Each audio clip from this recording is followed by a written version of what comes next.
आनाय निर्धूत कलिलात्मने सालोकानां त्रिलोकानां यद विद्यादर्पणायते। बोले भगवान महावीर स्वामी की, आचार्य कुंद कुंद स्वामी की, आचार्य समंत भद्र स्वामी की, आचार्य गुरुवर विद्यासागर मुनि महाराज।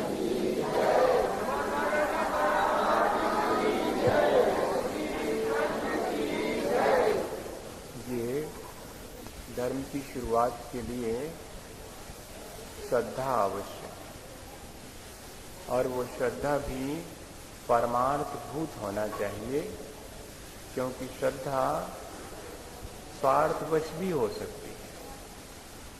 इसलिए उस श्रद्धा के पीछे अगर कोई स्वार्थ नहीं है, उसके पीछे परमार्थ छिपा हुआ है, तो वो श्रद्धा हमारे जीवन में धर्म की शुरुआत करती है। सिर्फ धर्म की शुरुआत होती है श्रद्धा से, लेकिन उसके साथ ज्ञान और आचरण भी अगर आते हैं, तब फिर वो धर्म हमारे जीवन में पूरी तरह से प्राप्त होता है। और वो श्रद्धा क्या है? श्रद्धा तो हमारे ही आत्मा के परिणामों की निर्मल अवस्था है। जब हम सच्चे देवगुरु शास्त्र के प्रति अपने हृदय में अनुराग बढ़ाते हैं, तो हमारा संसार का अनुराग घटने लगता है।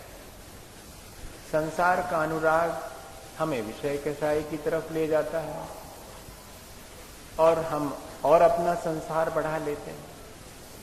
और अगर वही अनुराग हमारा सच्चे देवगुरु शास्त्र के प्रति हो जाता है, तो वो हमारे विषय कषाय को धीरे धीरे शांत करने लगता है।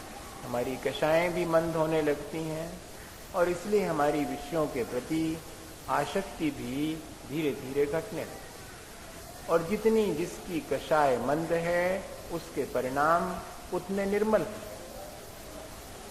कौन व्यक्ति बाह्य आचरण कितना करता है, यह भी एक निर्मलता के लिए आवश्यक चीज है कि बाह्य में जो हम 5 पापों का त्याग करते हैं, वह भी हमारे परिणामों की निर्मलता का ही द्योतक है।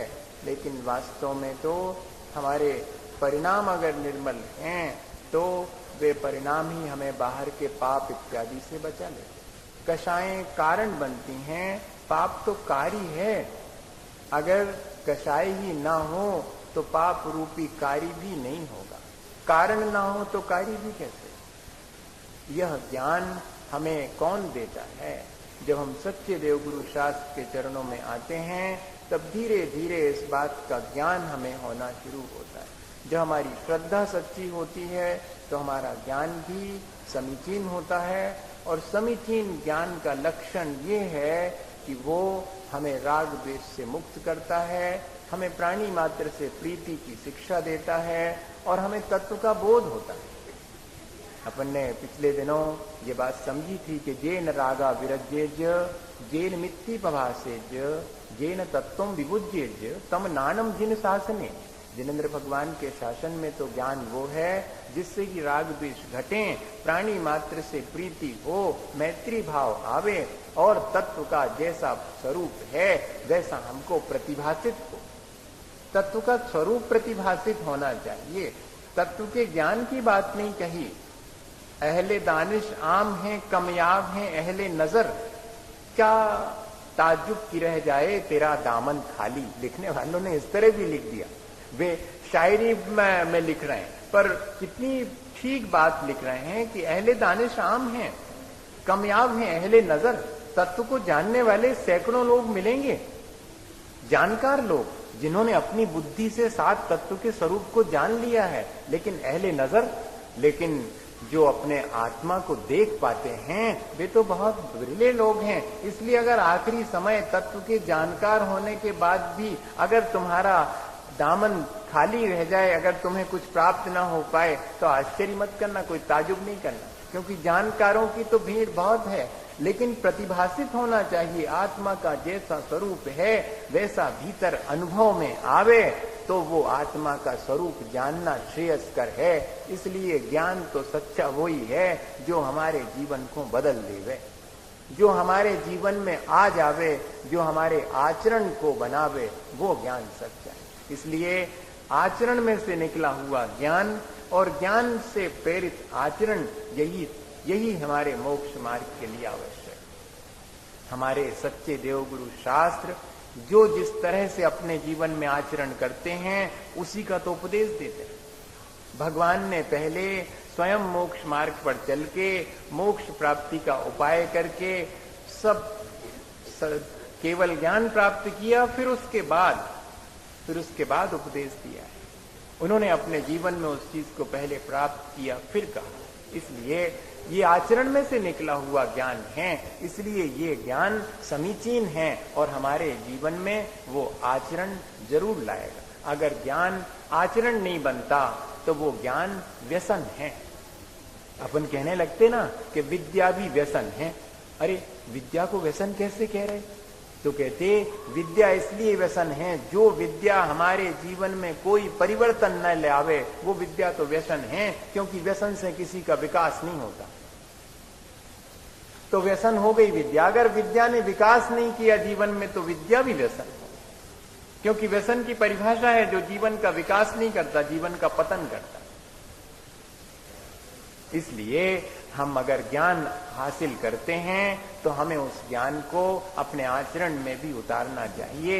यही बात आचार्य भगवंतों ने कही है। हम सब के लिए ज्ञान वो कहा है जो हमारा आचरण बन जाए। देखो एक छोटा सा बच्चा भी है, अगर उसको कितना ही समझाओ कि आग में हाथ जल जाता है न समझ में आएगा उसको। और एक बार अगर चिक जाए तो फिर कहो तुम सैकड़ों दफे के डारो, हाँ वो तो मालूम पड़ गई जल जाता है। और हमारे लिए भी अगर इस तरह का ज्ञान हो जावे कि ये चीजें मेरे अहित की हैं और फिर भी हम उनको करते चले जाएं, तो इसका मतलब है कि अभी हमारा वो ज्ञान ठीक नहीं। भैया जानकारी होने के बाद भी अपन कहते ना कि तुम तो जानकार रहते भैया, तुम्हें तो यहां सुने करत चाहिए। तो वो तो अंधा आदमी था सो गिर गया, तुम तो देखते थे, आंख वाले थे। ऐसा अपन कहते हैं, सामान्य रूप से व्यवहार में भी कहने में आता। वही चीज ये है कि ज्ञान समीचीन वो है जो हमारे आचरण में उतर जाता है। ये बात अलग है कि हम जानकारी बहुत सारी हासिल कर लेते हैं, तो जानकारी अलग चीज है और ज्ञान अलग चीज है।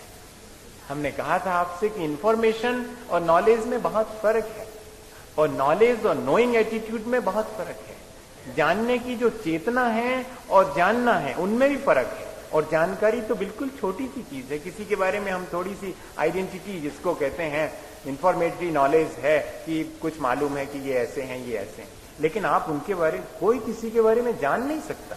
जानना नॉलेज बहुत कठिन चीज है। जो अपने बारे में जानता है वो ही सबके बारे में जान सकता है। जो एगम जाने सो सब्बम जाने, जो एगम अभी न जाने जो सब्बम अभी न जाने। जो एक को अर्थात अपने आत्मा को जान लेता है वो सबको, सारे जगत को जान लेता है। और जो अपने आत्मा को नहीं जानता उसका सारे जगत को जानना भी कोई मायने नहीं रखता हमारे यहाँ। इसलिए ज्ञान विशेष रूप से जब भी अपन ज्ञान की चर्चा करें तो जरूर ये ध्यान रखें कि ज्ञान हमारा वही है जो हमारे आचरण में बन जाए। किसी छोटे से बेटे से कहो कि घड़ा लाओ, अब अगर उसे घड़ा सुन लिया, उसने शब्द जान भी लिया कि हाँ घड़ा शब्द, घा में ला में आ की मात्रा ला, घा और ला में आ घड़ा हो गया, या ना और ला नल, लेकिन उसने एक भी बार नल देखा ही नहीं, वो क्या जानेगा नल क्या होता? वो तो ना और नल जानता है, पढ़ा लिखा समझ में आएगा कि हाँ लिख लेता है ना और नल, उससे बुलवाओ तो बोल लेता है। तो क्या इसको ज्ञानी मानोगे? अरे नहीं भाई, ज्ञानी तो वो कहलाएगा जिसने कि नल जाकर के देखा हो कि नल ये है और पानी कैसे आता है, क्या उसका फंक्शन है, वो कहलाएगा ज्ञानी। ठीक इसी तरह ये है कि घट कहते ही साथ जो हमारे भीतर घटाकार ज्ञान का परिणमन होता है और घट भीतर प्रतिभाषित होता है, ऐसे ही जब जीव कहने पर जानने देखने स्वभाव वाले अपने आत्मा की अनुभूति होती, तब वो जीव तत्व का जानना हमारे लिए सम्यक दर्शन में कारण बनता है, अन्यथा नहीं बनता। चाहे कितने ही शब्द ज्ञान क्या ना हो, अर्थ बोध होना। सारी यात्रा शब्द से अर्थ और अर्थ से भाव की है।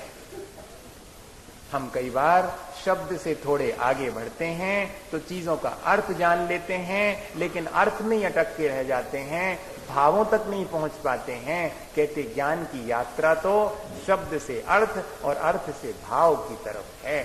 हमारा मुख्य उद्देश्य क्या है? उस भाव को प्राप्त कर लेना जिसे पाकर के उन्होंने हमें इंफॉर्मेशंस दी। भगवान ने अपने जीवन में उससे पाकर के हमें थोड़ी सी इंफॉर्मेशन दे दी कि देखो ऐसा ऐसा है। अब ऐसा ऐसा है तो हम अपने भीतर उसको वैसा अनुभव करें, तब ना हम भगवान के जैसा बन पाएंगे। बहुत सीधी सी प्रक्रिया। इसलिए जब भी अपन ज्ञान हासिल करें, जो भी ज्ञान की पद्धतियां बनाई, चाहे प्रथमान योग हो, चाहे करणान योग हो, चाहे चरणान योग हो, आज अपन समझेंगे द्रव्यान योग। 4 ही तो कथन की पद्धतियां हैं, लेकिन सबका उद्देश्य क्या है? हमें आत्मा का बोध प्राप्त हो, हमें उसकी भाव भासना हो, हमें अपने आत्म शब्द का ठीक ठीक अर्थ और उसका ठीक ठीक भाव समझ में आवे। ये हमारा उद्देश्य है। 4 अनुयोगों में से किसी भी अनुयोग, हर एक अनुयोग की पद्धति हमें धर्म में लगाने की और हमारे अंतरंग जो धर्म हैं, परिणामों की निर्मलता, उसे प्राप्त कराने की है। चरणानि पहले नंबर प्रथमान योग में हम कथा के माध्यम से, पुराण और चरित्र के माध्यम से धर्म की तरफ बढ़ते हैं। पुण्य का फल खूब बढ़ा चढ़ा के दिखाया जाता है तो हमारा मन उस तरफ जाता है, और पाप का फल बुरा दिखाने से हम पाप से विमुख होते हैं। इस तरह थोड़ी सी हमें अपनी सुध आती है और हम उस तरफ अच्छी तरफ बढ़ने लगते हैं। प्रथमान योग का ऐसा उपकार हमारे ऊपर है, उससे बोधि और समाधि दोनों की प्राप्ति। सम्यक दर्शन ज्ञान चारित्र का नाम बोधि है, और अंत समय में ठीक ठीक ढंग से शरीर को छोड़ना, ये समाधि। शांत परिणामों से शरीर को छोड़ना, तो बोधि और समाधि दोनों का। और पुण्य तो है, पुण्य का निधान भी है प्रथमान योग। इस माध्यम से हमें धर्म में लगा दिया। करणान योग की पद्धति क्या है? कहते भाई लोक कैसा है, अलोक का स्वरूप क्या है, 4 गतियों का कैसा स्वरूप है, और 6 काल जो परिवर्तित होते हैं उनका क्या स्वरूप है, इसको जान करके अपने आत्मा की तरफ ध्यान लगाओ। ये सब जान करके, क्योंकि इस लोक और अलोक में हम सोचते हैं कि हम कर्तापन बन के बैठ जाते हैं कि इसको हमने बनाया। कहते नहीं, ये लोक और अलोक किसी का बनाया नहीं है। अपने परिणामों के कर्ता, भोक्ता और स्वामी हम हैं। यहाँ बाकी दुनिया की किसी भी चीज के हम कर्ता, भोक्ता, स्वामी नहीं है। ऐसा बताने के लिए सारी दुनिया का प्रपंच बता दिया, और फिर ये भी बता दिया कि किसके कर्ता हो, अपने ही परिणाम। तो करण का अर्थ परिणाम भी है, करण का अर्थ गणित भी है, और करण का अर्थ इंद्रियां भी। तब यहां कौन सा है करणान योग में? तो करण का अर्थ है परिणाम, और करण का अर्थ है गणतीय विषय, नाप तोल, लोक अलोक इत्यादि की सब वर्णन, ये सब करण कहलाए। तो वो जान करके हमने अपने परिणाम टटोल लिए कि कौन परिणाम से कौन गति में हमने भ्रमण किया, और वर्तमान में हम जिस गति में हैं उसके लिए कैसे परिणाम पहले करे होंगे हमने, और अगर इन 4 गतियों से पार हो चाहें तो कौन परिणाम करना चाहे। ये करणान योग के माध्यम से हमें धर्म में लगा दिया। चरणान योग हमें बाह्य आचरण की शिक्षा देता कि भैया पाप से बचो, पाप से बचोगे तो हो सकता है तुम्हारे भीतर कषायों में मंदता आएगी, क्योंकि मंद कषाय वाला व्यक्ति पाप नहीं कर सकता, और पाप जिसने बाहर से छोड़ दिए उसको भी मंद कषाय लाना पड़ेगी। जैसे अपन ने उदाहरण लिया था कि मंदिर में बैठे हैं, पूजा कर रहे हैं, कषाय का उदय आ भी जावे तो ये भैया ये तो मंदिर है, यहां पर पाप नहीं होना चाहिए, यहां ऊंची बात नहीं कहेंगे, किसी से भी ऊंची नीची राग द्वेष की बात नहीं करेंगे। देखो राग द्वेष को हमें नहीं करने के लिए क्षेत्र भी बाह्य है बहुत, लेकिन बाह्य क्षेत्र ने भी हमारे परिणामों को संभाल लिया। इसलिए चरणान योग कहता है कि बाह्य आचरण से भी परिणाम संभलते हैं। तुम्हें अपने परिणाम संभाल लें, बाह्य आचरण ठीक करो। तो चरणानी योग में सारी पद्धति बाह्य आचरण संभालने की है, लेकिन कोई ऐसा कह देवे कि बाह्य आचरण से का होने, तो भैया का करें फिर, बाह्य आचरण भी नहीं करें और भीतर तो समर्थ नहीं है, तो का करें फिर, पाप करें। पुण्य छुड़ा करके पाप में लगाने के लिए उपदेश नहीं है, पुण्य छुड़ा करके पाप और पुण्य दोनों से ऊपर करने का काम है। ये हमें समझने, आज इस बात को अपन गौर से समझेंगे कि किस अनियोग की क्या पद्धति है।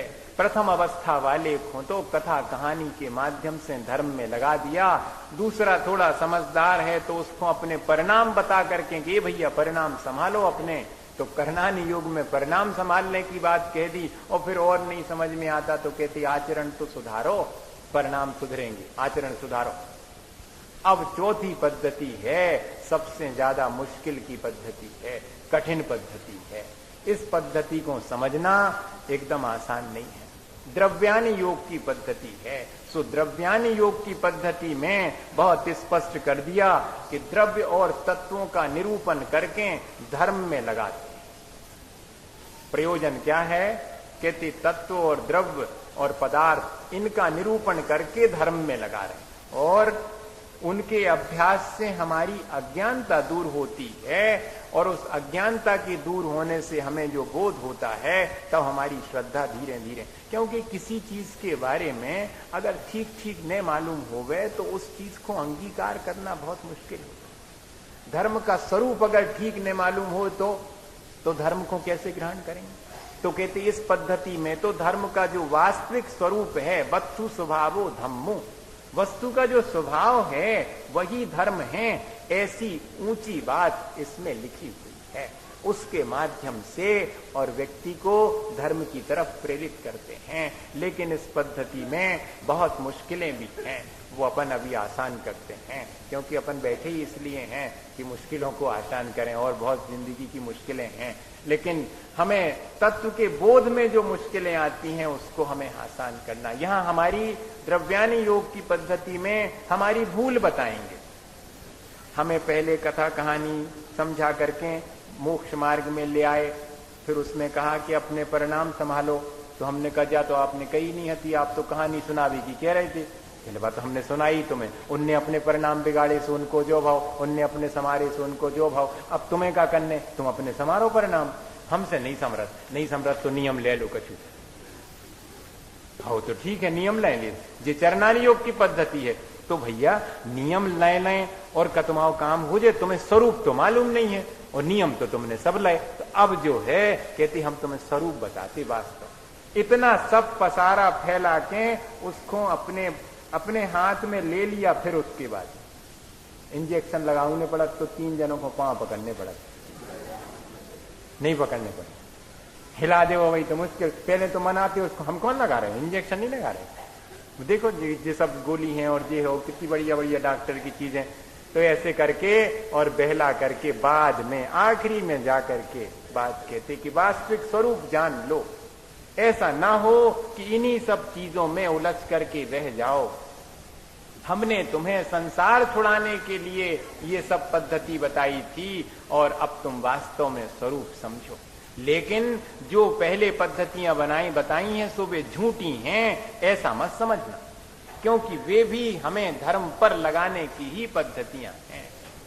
क्या कहते द्रव्यानि योग की क्या पद्धति है? जीवा जीव सुतत्वे पुण्या पुण्ये च बंध मोक्षौ च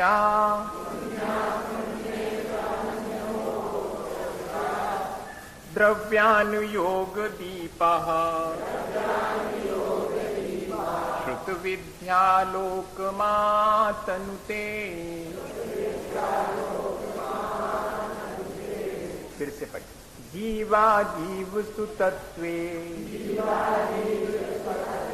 पुण्या पुण्ये च बंध मोक्षौ च द्रव्यानुयोग दीपः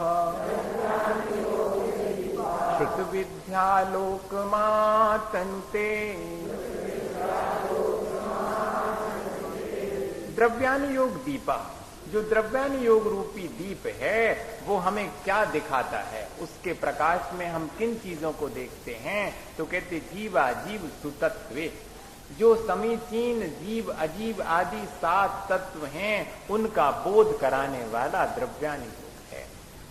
बहुत सारे तत्व हो सकते हैं, बहुत सारे द्रव्य हो सकते हैं, बहुत सारे पदार्थ हो सकते हैं, लेकिन प्रयोजनभूत क्या है? किन चीजों को जानने से हमारा मोक्ष होगा? दुनिया की सब बातों को जानने से नहीं होगा, वे सब बातें तो जानने में आ जाएंगी अगर प्रयोजनभूत तत्व हमने जान लिया तो।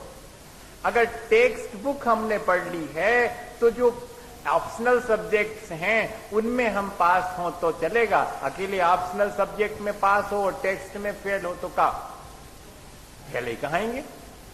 कहले हमने ऑप्शनल इंग्लिश ली थी, इंग्लिश में तो हम पास हैं, फिजिक्स केमिस्ट्री सब्जेक्ट्स में फेल हैं, तो फेल ही कहा हो।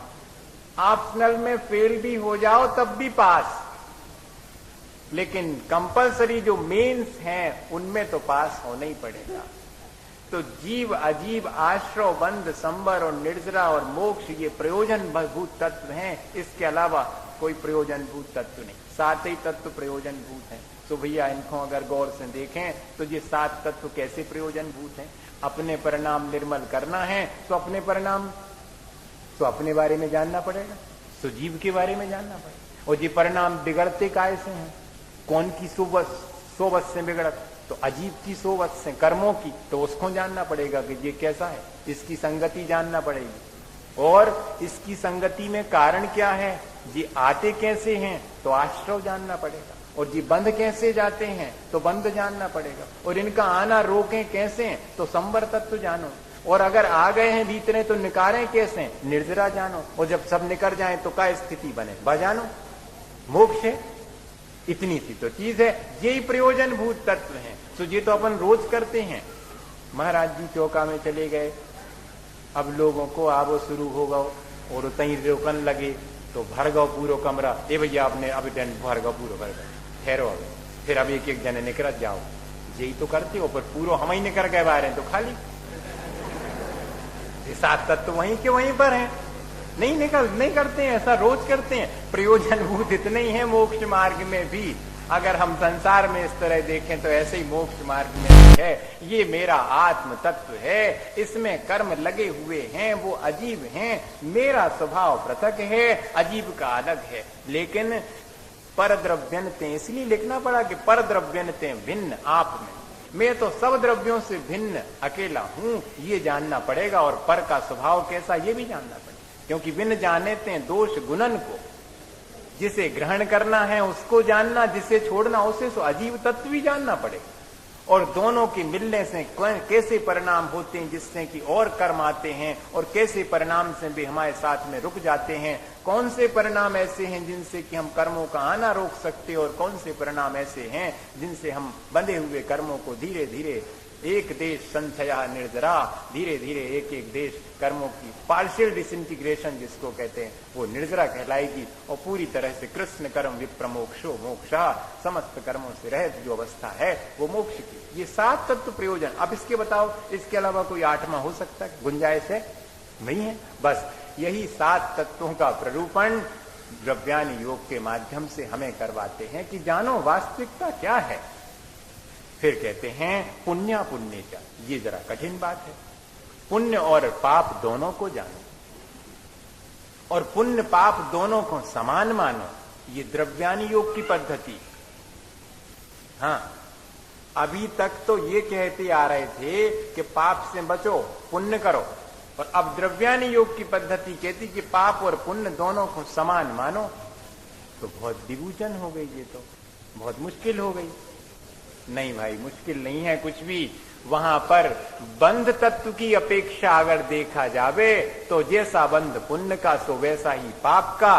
कर्मों की अपेक्षा से पुण्य और पाप तो समान हैं, लेकिन क्या पुण्य और पाप समान है? अगर समान होते तो 2 अलग अलग काय को कहते, 8 ही पदार्थ कह देते, 9 काय को कहते।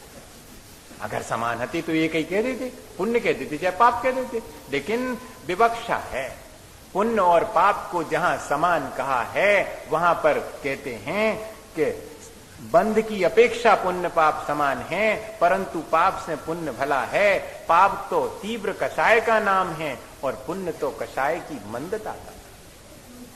इसलिए दोनों में फर्क भी है।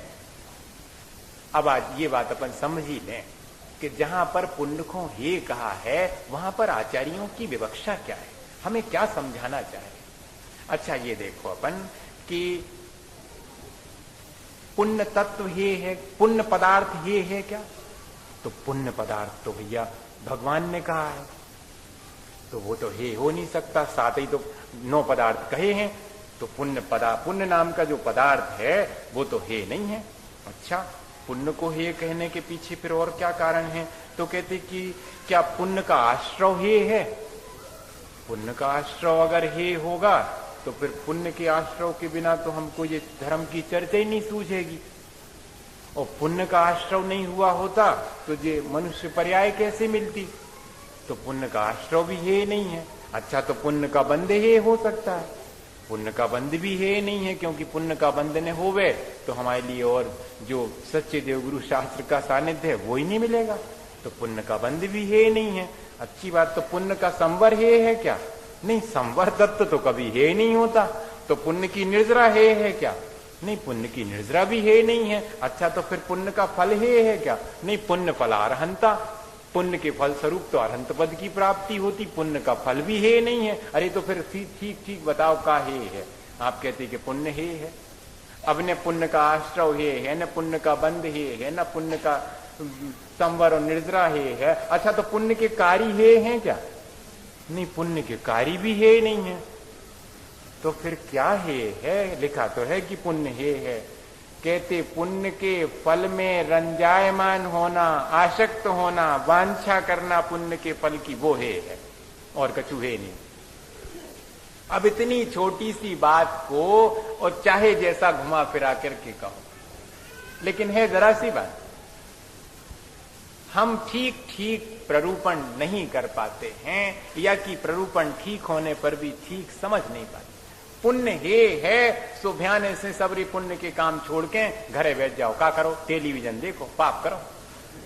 अगर ये पद्धति होती तो इतनी दूर ल्याय काय होते समझा बुझा के आपको?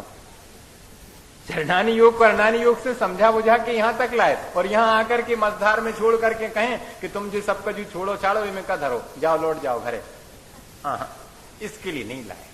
पुण्य को जब हम हे कहते हैं तो वहां हमारा उद्देश्य ये है कि पुण्य के फल की वांछा नहीं करना और पुण्य के फल में रंजायमान नहीं होना।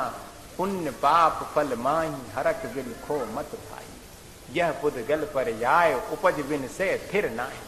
अरे पुण्य का फल भी स्थिर नहीं है और पाप का भी स्थिर नहीं है। तुम क्या पुण्य के फल को स्थिर मान रहे हो? इसलिए पुण्य के फल में रंजायमान हर्ष विषाद नहीं करना, समता परिणाम रखना। और समता न बन पावे तो कम से कम पाप में मत जाना, पुण्य में ही लगे रहना। 3 ही प्रकार का उपयोग कहा है द्रव्यानि योग में, कि या तो हम अशुभ उपयोग में चले जाते हैं या शुभ में रहते हैं, या कि शुद्ध को पाने के लिए उपाय करते हैं। क्या है तीनों की परिभाषा? कहते विषयानुरागा अशुभ उपयोगा, जो हमारा मन विषय कषाय में जाए तो उपयोग अशुभ है। धर्मानुरागा शुभ उपयोगा, जो हमारा उपयोग धर्म के कार्यों में और धर्म के स्वरूप में लीन है तब वो शुभोपयोग है। निरुपरागा शुद्धोपयोगा, जब राग द्वेष सबसे पार हो जावे, ऐसी चित्त की चेतना की निर्मल दशा का नाम शुद्धोपयोग है, वो प्राप्तव्य है। शुभोपयोग भी हे है, पुण्य भी हे है। क्यों हे है? क्योंकि वह भी बंध है, वह भी शुभ और अशुभ कर्म के बंध में निमित्त है। और शुद्ध दशा ऐसी है जिसमें कि हम समस्त परिणाम जो विकारी परिणाम हैं शुभ अशुभ उनसे पार हो जाए। तो जिसको शुद्धोपयोग की दशा प्राप्त हो गई वो कहे कि शुभ और अशुभ की आवश्यकता नहीं तो शोभा देता, और जिसको भी शुद्धोपयोग प्राप्त नहीं हुआ वो कहता कि हम शुभ को छोड़ें दे, तो भैया कर होगा। कुछ करने और नहीं करने में से चुनना हो तो नहीं करना चुनना, और जब अच्छे और बुरे करने में से चुन, बताओ उपादेय है तो बैठी रहो वही में, उतर भी नहीं उतरियो है, नहीं तो उपादेय भी नहीं तो हे है तो छोड़ दो, बैठी रहो यही तरफी। नहीं, कुछ बात है तो गड़बड़ लगता कुछ। कहते कि कथनचित, हम लोग बहुत सापेक्षवादी लोग हैं, कथन करने की हमारी पद्धति देखो, हम सीधा सीधा कह ही नहीं सकते किसी चीज को। कथनचित हे है, कथनचित उपादेय है, तात्कालिक उपादेय है। जब तक मैं उस तरफ तक नहीं पहुंचा हूं तब तक नाव मेरे लिए उपादेय है। उस तरफ घाट पे पैर रखा तो नाव पीछे छूट गई, पीछे छूट गई, छोड़ने की आवश्यकता भी नहीं पड़ी। पाप छोड़े जाते हैं, पुण्य तो छूट जाता है जब शुद्धोपयोग में पहुंचते हैं। अब देखो कितनी आसान बात हो गई। पुण्य को छोड़ना तो है, लेकिन क्या करना है? पुण्य के फल की वांछा को छोड़ना है और पुण्य के कार्यों में लगे रहना है। लेकिन पुण्य के कार्य करते करते ही पूरा जीवन नहीं बिता देना। पुण्य के कार्यों का फल क्या है? वो है समस्त पुण्य और पाप से रहित होकर के अपने आत्म स्वरूप को भी ध्यान में रखना। ये है द्रव्यान योग की पद्धति। और अपन देखते हैं, कहते हैं द्रव्यान योग में तो आत्म परिणामों की प्रमुखता है। द्रव्यान योग में तो यहां तक लिखा हुआ है कि जिसे शुक्ल ध्यान कहते हैं, कर्णान योग में जिसे यथाख्यात चारित्र कहते हैं, उसे ही जो है शुद्धोपयोग कहते हैं। द्रव्यान योग उपयोग शुद्ध करो, राग द्वेष से रहित हो। हम नहीं जानते शुक्ल ध्यान क्या होता, हम नहीं जानते यथाख्यात चारित्र क्या, वो सब चरणान योग और कर्णान योग की पद्धति। यहां पर तो हम आत्मा के परिणाम की मुख्यता लेकर के ही कथन कहते। और द्रव्यान योग की पद्धति में व्यवहार का निषेध जहां किया जावे तो जानना कि हमें अपने निश्चय स्वरूप की तरफ ले जाने के लिए है, स्वच्छंद होने के लिए नहीं। और जो व्यवहार का निषेध करके और स्वच्छंदी हो जाए, उसने तो न निश्चय को समझा न व्यवहार को समझा, न उभय दोनों को समझा। निश्चयाभासी है तो कहता है व्यवहार ही है, और व्यवहाराभासी है तो निश्चय को मानता ही नहीं है। उभयाभासी कहते हो निश्चय के विषय को व्यवहार का, व्यवहार के विषय को निश्चय का, दोनों को गड्ढमड्ढ करके विचार करो। ये उभयाभासी कभी पढ़िएगा, टोडरमल जी ने लिखा तीनों को, निश्चयाभासी कौन, व्यवहाराभासी कौन, उभयाभासी कौन है। हमें ये द्रव्यान योग की पद्धति जरा कठिन बात है। अच्छा, निश्चय ने व्यवहार ने क्या चीज है भैया? एक आंख से देखो तो व्यवहार में, एक दवाली बंद कर लो ये से देखो सो निश्चय है, और दो ही से देखो तो, दो ही से देखो तो तब निश्चय और व्यवहार का सामंजस्य, और दो ही बंद कर लो तब वस्तु चीज दिखेगी, वैसे नहीं दिखेगी। अगर वास्तविकता देखनी है, वस्तु स्थिति देखना है, तो दोनों नयों से विश्रांत, नए पक्खा तिखन दो। नए के पक्षपात से जो रहित है वो वस्तु स्वरूप को जानता है। जब तक हम नए का आलंबन लेते हैं तब तक पूरी वस्तु पकड़ में नहीं आती। नए का स्वरूप ही ये है कि वस्तु के किसी एक अंश को वो हमें बता देता है, समूची वस्तु को नहीं। समूची वस्तु को जानने का उपाय नए है, लेकिन वो हमें क्रम क्रम से बताता है। एक और थोड़ा समझने के लिए देखें अपन, आचार्य हमेशा कहते हैं कि नदी के दो तट हैं, दोनों एक दूसरे से विपरीत हैं, लेकिन नदी के लिए दोनों आवश्यक है। नदी दोनों के बीच से बहती, ज्ञान की धारा बहे तो दोनों तटों से बहे, और अगर एक तट भी टूट जावे तो क्या होता? बाढ़ आ जाती, सब नष्ट हो जाता। तो जो ही तो होता, जीवन नष्ट हो जाता। अगर एक छोड़ दें, एकेन तत्वम छिज्जति एकेन तित्थम छिद्यति। कहते कि अगर व्यवहार नय को हम लोप कर देवें तो तीर्थ का लोप हो जावे, क्योंकि सारा तीर्थ व्यवहार से चलता है। सकल गे ज्ञायक तदपि निजानंद रसलीन। सब जीवों को जानते हैं, तीनों लोकों को व्यवहार से जानते हैं। निश्चय से तो अपने आत्मा को जानते भगवान। सुजित्ता प्ररूपण किया, सब व्यवहार से किया। अब क्या करोगे आप? बहुत मुश्किल खड़ी हो गई। कहते कि तीर्थ का उच्छेद हो जाएगा अगर व्यवहार धर्म का उच्छेद हो, और अगर निश्चय का उच्छेद हो गया तो तत्व का ही उच्छेद हो जाएगा। इसलिए दोनों अनिवार्य हैं। निश्चय भी व्यवहार भी, जैसे दोनों आंखें आवश्यक हैं, जैसे दोनों तट आवश्यक हैं, ऐसे ही दोनों नए वस्तु स्वरूप के प्ररूपण में। लेकिन द्रव्यानि योग की पद्धति है कि निश्चय को तो मुख्य करता है और व्यवहार को गौण करके चलता है, और चरणानि योग की पद्धति है व्यवहार को मुख्य करके चलता, निश्चय को गौण कर देता। कहते तुम तो आचरण संभालो अपनो, परिणाम हम बाद में देखें तुम्हारे। और द्रव्यानि योग कहता कि परिणाम संभालो, आचरण तो बहुत तुमने संभाल लो।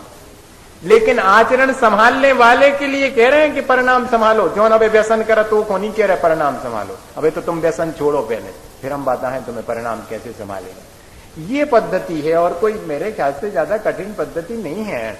हमने पाप छोड़ दिया, पुण्य में लग गए, सो पुण्य ही को धर्म ने मान लेवे।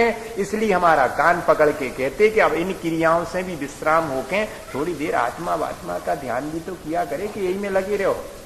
जी है इतना सा समझाने का। स्वपन ने कही कि अरे वाह, जब हमें छुड़वाऊ नहीं है तो बाद में, तो पहले ही से छोड़े दी, हम बैठे ही छोड़े ही बैठे।